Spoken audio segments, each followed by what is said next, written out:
It doesn't make sense to try to hide what belongs to the people. Prior to the 2019 general elections, very little was known of Zamfara state. But as unlikely as it seemed, Zamfara became a very hot sought-after seat. The election in the state was marred by lots of killings and could no longer escape our attention.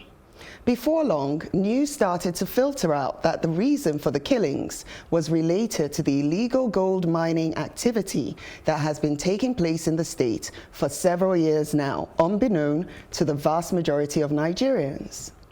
The Minister of Mines and Steel Development, Alhaji Bawa Buhari, confirmed that in 3 years, 18 tons of gold worth $1.16 billion had been frittered from the country. Using the official exchange rate of 305 naira to the dollar, he further stated that 353 billion naira worth had been shared illegally without any impact on the country's GDP by illegal miners and smugglers. According to the minister, gold mined in Zamfara state, like oil in Niger Delta, is under the exclusive list of the federal government. It is therefore not clear why all revenue is controlled by the federal government and later shared as allocation to all parts of the country, while gold mined in Zamfara is under the control of individuals who do not pay any returns as tax to the federal government. So how come the army never warned illicit miners like they do with the illegal oil bunkerers in the Niger Delta? There are numerous cases where illegal bunkers in the Niger Delta are arrested, jailed, and their property destroyed. But it appears that in the north, the illegal solid mineral miners seem to be untouchable. Why didn't the government officially prospect for solid minerals in the north instead of wasting billions of dollars prospecting for oil in the north? It is my belief that restructuring the country is an absolute necessity if individual states are to discover and harness their economic potential. Otherwise, they will keep waiting for allocation from the federal government. If they go and prospect for oil in the north, they will make money, while for consultants and everybody. And in the meantime, they will distract you from the gold mining. Simple answer. And the two businesses will run side by side. You know, for the first time, you were going one direction, but you got me. Yes. For the first time, no, for the first time, you cornered me back. Oh, nice one, Chuka. Segued it. Well, you know, sometimes when you mention in the north, sometimes people think, oh, it's the north-south thing again. But what really keeps coming back to us is that the northerners, the people, are the ones that don't benefit. It's just a few people there. So you know, when you look up this gold mining in Zamfara, you find that the people, very poor, shabby-looking people who are doing the mining. So some people are looting, and then the other question is, how did this thing get frittered out of the country? You know, and then because the response once they found out was, oh, we're going to ban all mining in Zamfara, as if they just discovered it. Of course, they didn't just discover it. So it clearly goes back to a very core group who are in authority, because this thing can happen without. You can't and just this is where that we go back to Ireti's topic. This kind of an issue shouldn't be allowed to rest. You know, and we just say, okay, we banned mining in Zamfara. We need to take it up, and it needs to be continually investigated until we get to the end of the matter, because there's something very wrong with the Zamfara issue, and I don't think it has anything to do with the northerners, you know, the common people. It's to do with these political class who feel they can continue to feast off other people's, you know, weaknesses or, you know, I don't know, vulnerability. I just find that really abhorrent. You know, for me, I just think that there's you know, how governments work and how this kind of businesses work is that there is an economy that it feeds. There is, you know, it's not an underground economy. I know what you mean. It's very visible, but there is an institution that protects like a parallel economy? Yes, it's a parallel economy, and it's very Godfathers. Yeah, it's a bit like, you know, the two exchange rates. in a way that there's a group of people who are making money from these things, and they are very close to power. Correct. Totally agree. They're extremely close to power. So they're like sponsors. Yeah. So you cannot, therefore, expect. You know that thing where they say, "Oh, we're going to stop it," as if, like you said, as if it's something that just happened yesterday. No, but because of the public sentiment and because of the massive killings, and you know, like so many people have written about it, the killings in Zamfara has nothing to do with cattle rustling as such.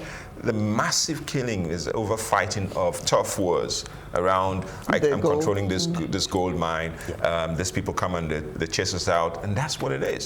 So to think of the hundreds of people killed means that they're potentially billions of dollars worth of gold that people are. And so there's a whole business, a whole industry that exists to protect that business. And for now, that proximity to power is what's preventing that conversation to, or the conversion of it into like a national. Because I noticed they raised it and then it died down, and I was like, no, we're not going to leave it there. Here's what I would say. For me, just like the oil, it's actually not about the North, right? No. It's our Commonwealth. It's not about whether the poorer people in the North are earning from it. It's about whether Nigeria is earning from it. Because I believe the law is if oil is found on your land, it doesn't belong to you anymore. It belongs to government. So wherever they find it, it belongs to all of us. But the other thing I'd like to bring in is the human aspect of it, how illegal mining is so dangerous. Yes, it is. It is so dangerous, and it's not just dangerous to those who are mining it. It's dangerous to the villagers, and by extension, then dangerous to the society. Yes, you're right. And also, of course, we're talking about climate, climate health, change, etc., etc. And the things that it lets off in the air, and all sorts of handicap that happens, and stuff. And then I'll go back to government. Obviously, there's been a deliberate ignorance. I mean, we all know that. We all agree on that. It's a deliberate ignorance, and deliberate ignorance happens a lot. Government has been so irresponsible. I mean, as in criminally irresponsible.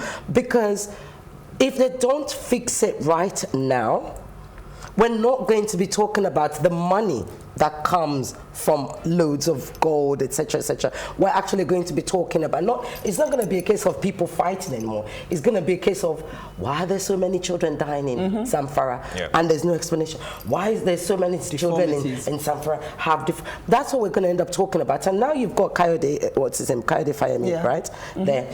I would like him to come out and say, look, this is my area, and these are the plans that I have.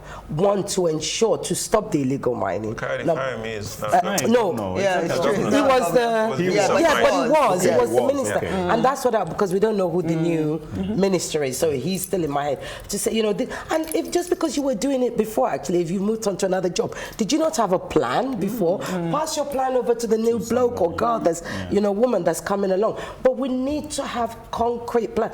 Otherwise, forget it. I think we're just going to end up with handicapped children. I mean, but there's a point you raise at the bottom of it, which is about restructuring, which is about fundamentally how this country is not functioning for us, for all of us. Whether you are in the north or the south or the east or the west, it's not functioning for us. And I think because of the way the country was set up. So fundamentally, it's important that there's some kind of restructuring, politically and economic restructuring happens that gives power back to the constituent parts of the country, to the states or to the regions or whatever else. But can I question you on that? Because that will make it, because it's closer, because you see there's a distance to power. You feel that it is in Abuja. And it provides. And so you're waiting for Abuja. An excuse. Exactly. Yes. So there's a convenient cloud of excuse that everybody will reach out to take whichever umbrella of excuse that he wants, and then but the rain will still be flooding us and beating us. So I think we need to look at it because even the oil, it's not really. It's not even really shared properly. Even the people in the Niger Delta, it's not working for them. So the gold will not work for them as well. But my question there is, though, that much as I agree with regards to restructuring, I'm asking, can we trust state governments? Can we, because that's what it boils down to. If we think federal is doing so bad, okay, they might not be giving us all of it, but we're getting trickles of it. Can we trust state governors not to turn it into their own? This is why. But this is why when you're doing but this is when you have the opportunity to restructure. You see, so it's about rebuilding. When you have the opportunity to restructure, then then this question of trust, you building mechanisms to deal with that. That's what I think. To plug those, because now you have seeing it, it's not working. Yeah. So if you have an opportunity to rebuild And it, then, of course, then sorry, you build Emeka, if you then have a restructured Nigeria and you have certain states that are working, some people who have a conscience, that person then looks terrible because he has no excuse not to deal with what is on the table, because he says your brother next door is actually making a go of it. But does restructuring actually always have to do with federal and state? Have we can even be federal. Good point. How are we working as federal? I once came on this program and talked about how the parliament works. Absolutely, in Nigeria. and I still think and I we need said, to go to give the us parliament the British system. And let's have a prime agree, minister. Papi. That is restructuring. That's restructuring. So what I'm saying is, this restructuring, something is very wrong. For instance, I don't think any state should be given power. Wow, okay. You know what they say, a problem aired is a problem shared. My expectation is that our advocacies are only just beginning. We trust you to keep the torch burning. Keep your comments coming in on our social media platforms on Facebook, Plus TV Africa, hashtag #TheAdvocateNG, or on Twitter and Instagram at Plus TV Africa, hashtag #TheAdvocateNG. Let's keep advocating for a better society. Bye for now. Bye. Bye. Welcome to The Advocate, a program that thrashes out all the topical issues of the day. When you are in government, you don't see nothing wrong with whatever is happening. The moment Self-interest. you are out there, everything is wrong. You can't even see Yes. many women now, and when they're there, they're not even really making a mark, and then they have an NYSC problem and this and that. One of the reasons why we don't have more women in politics in Nigeria is for as long as political meetings continue to take place in the middle of the night. Exactly. Really? Disastrous for a president To even say to be he's unaware. unaware of the chief It's a justice. ploy. It could be a strategy. That strategy was very, Backfired. very terrible strategy. Because the buck stops at your table. Whether it's that we don't look after our cities, and quite frankly, Nigeria is becoming a very ugly place. When you are the only one feeding the people with this news and there is nobody countering them, it becomes, the news.